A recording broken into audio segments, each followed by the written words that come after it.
And இன்னைக்கு ஒரு rich and டேஸ்டான ஒயிட் பிரியாணி அண்ட் சால்னா எப்படி செய்கிறதுன்னு பார்க்கலாமா?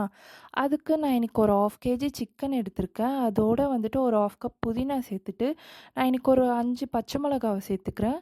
காரம் உங்களுக்கு தேவையான அளவு சேர்த்துக்கோங்க. நம்ம இதில் வேறு எதுவும் காரம் சேர்க்க போகிறதில்ல. இப்போ நான் ஒரு டேபிள் ஸ்பூன் இஞ்சி பூண்டு பேஸ்ட்டும், ஒரு 2 டேபிள் ஸ்பூன் திக்கான கர்டு சேர்த்துக்கிறேன். இப்போ ஒரு 1/2 லெமன் சேர்த்துட்டு, இப்போ நம்ம தேவையான அளவு உப்பு சேர்த்துட்டு நல்லா கலந்து விட்டுக்கலாம்.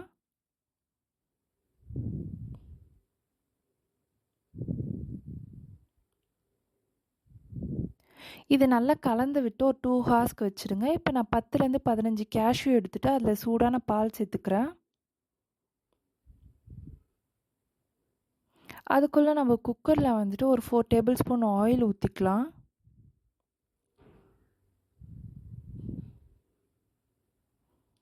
ஒரு 2 ஸ்பூன் கீ சேர்த்துக்கிறேன். இப்போ நான் கொஞ்சமாக சோம்பு, பெரிய சைஸ் பட்டை, 2 ஏலக்காய், 8 கிராம்பு, ஒரு பே லீஃப் சேர்த்துட்டு நல்லா வெடிஞ்சதுக்கப்புறமா ஒரு 3லேருந்து 4 வெங்காயம் வந்து நல்லா ஸ்லைஸ் பண்ணி சேர்த்துக்கிறேன். அதை நம்ம ரொம்ப வதக்க வேண்டாம், லைட்டாக பிங்க் கலர் வந்தால் போதும். இப்போ நான் வந்து ஒரு 4 டேபிள் ஸ்பூன் இஞ்சி பூண்டு பேஸ்ட்டை சேர்த்துக்கிறேன். அது நல்லா பச்சை வாசனை போகிற அளவுக்கு வதக்கிக்கோங்க.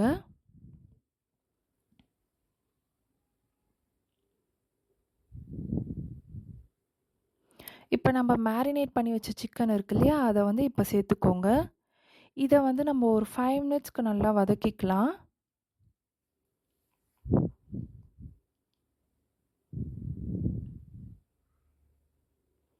இப்போ நம்ம அந்த கேஷ்யூ வந்து ஊற வச்சதை நல்லா ஃபைன் பேஸ்ட்டாக அரைச்சி சேர்த்துக்கலாம். இப்போ நான் ஒரு 2 டேபிள் ஸ்பூன் வந்து திக்கான க்ரீம் சேர்த்துக்கிறேன். இது வந்து டோட்டலாக ஆப்ஷனல் தான், உங்களுக்கு வேணும்னா சேர்த்துக்கோங்க, இல்லைனா ஸ்கிப் பண்ணிக்கோங்க. நான் தேவையான அளவு உப்பு சேர்த்துட்டு அதை நல்லா கலந்து விட்டுக்கிறேன். நான் இன்றைக்கி சீரக சம்பா அரிசி எடுத்திருக்கேன். அது நான் இன்றைக்கி ஒரு 1/4 கப்பை வந்து சேர்த்துட்டு அதை நான் 1/2 அன் ஹவருக்கு ஊற வச்சுக்கிறேன்.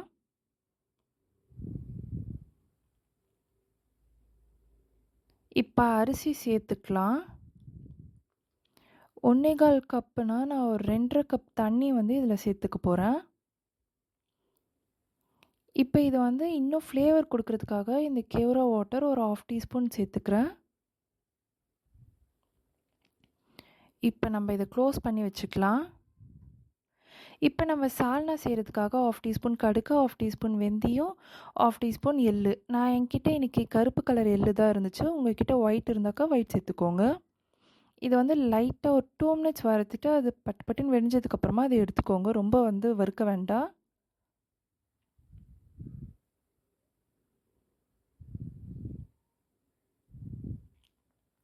இப்போ நான் ஒரு 3லேருந்து 4 டேபிள் ஸ்பூன் ஆயில் ஊற்றிட்டு இதில் நான் கொஞ்சமாக மிளகு சேர்த்துக்கிறேன். மிளகு நல்லா வெடிஞ்சதுக்கப்புறமா ஒரு 3 வெங்காயம் ஸ்லைஸ் பண்ணி சேர்த்துக்கிறேன். வெங்காயம் நல்லா வதக்கி விட்டுக்கோங்க. கூடவே கொஞ்சம் கருவேப்பிலையை சேர்த்து வதக்கிக்கோங்க. இப்போ நான் ஒரு 5 பல்லு பூண்டை இடித்து சேர்த்துக்கிறேன்.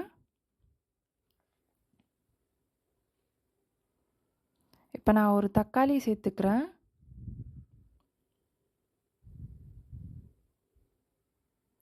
இப்போ தேவையான அளவு உப்பு, 1/4 டீஸ்பூன் மஞ்சள் தூள், 1 டேபிள் ஸ்பூன் மிளகாய் தூள்.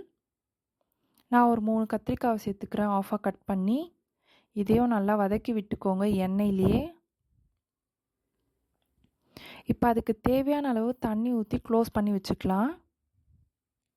அதுக்குள்ளே நம்ம பிரியாணி ஓப்பன் பண்ணி பார்க்கலாம். இப்போ தண்ணிலாம் வத்திருச்சு பாருங்கள்.